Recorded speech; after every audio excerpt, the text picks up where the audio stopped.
नमस्कार. 21/7/2025 रोजी लाडवंतीमध्ये संध्याकाळी 9:30ला पाऊस चालू झालेला. कमीत कमी रात्री पहाटे 4 वाजेपर्यंत चालू होता. पण त्याच्यामध्ये लाडवंतीमध्ये एवढं नुकसान झालेलं आहे. हे नाला बघा, नाला तिकडं आहे पण नाला इकडे चालू झालेला आहे. ह्या नाल्याच्या साईडला दोन्ही साईडला जेवढे बी शेत आहेत तेवढ्या शेतकऱ्याचं कमीत कमी 90% नुकसान झालेलं आहे. आता ह्या साईडला बघा शेत आहे, टोटल वड्यातलं इकडे बाहेर आणून टाकल्यात.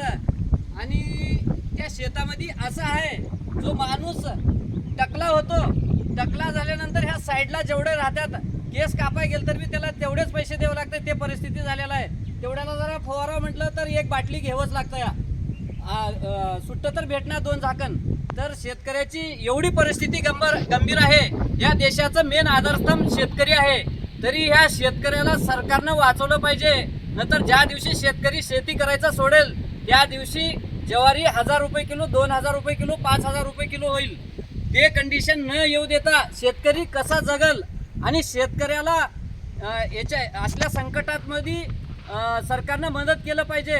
तरी या वड्याच्या साईडला जेवढी बी शेत आहे टोटल 90% गेलेला आहे. तरी सरकारनं शेतकऱ्याची व्यथा समजून घ्यावे. कारण लोकशाही आहे. लोकशाहीमध्ये तारणं आणि मारणं हे सरकारकडे असतं. तरी सरकारने जरा दखल घ्यावे. काही भाग इथे एक 50-60 एकर जमीन, 50 एकर जमीन आहे. हे सगळ्यात गावात जास्ती नुकसान झालेले आहे. बाकी जिकडे डोंगर असेल तर तिकडं सुद्धा झालेलं आहे, पण इथं जरा जास्ती प्रमाणात झालेलं आहे. तरी लाडवंतीवरती सगळ्यांनी लक्ष देऊन शेतकऱ्याची व्यथा समजून घ्यावं आणि शेतकऱ्याला मदत करावे ही नम्र विनंती. नाहीतर भविष्यात शेती करणं लोक सोडतील. मग त्यावेळेला ज्वारी 5000 रुपये किलो घ्यावं लागेल. तरी सर्वांनी याची सर्व गव्हर्नमेंट ऑफिसरनी शेतकऱ्याला मदत करून याची दखल घ्यावे आणि शेतकऱ्याला होईल तेवढी मदत करून त्यांना प्रोत्साहन द्यावे.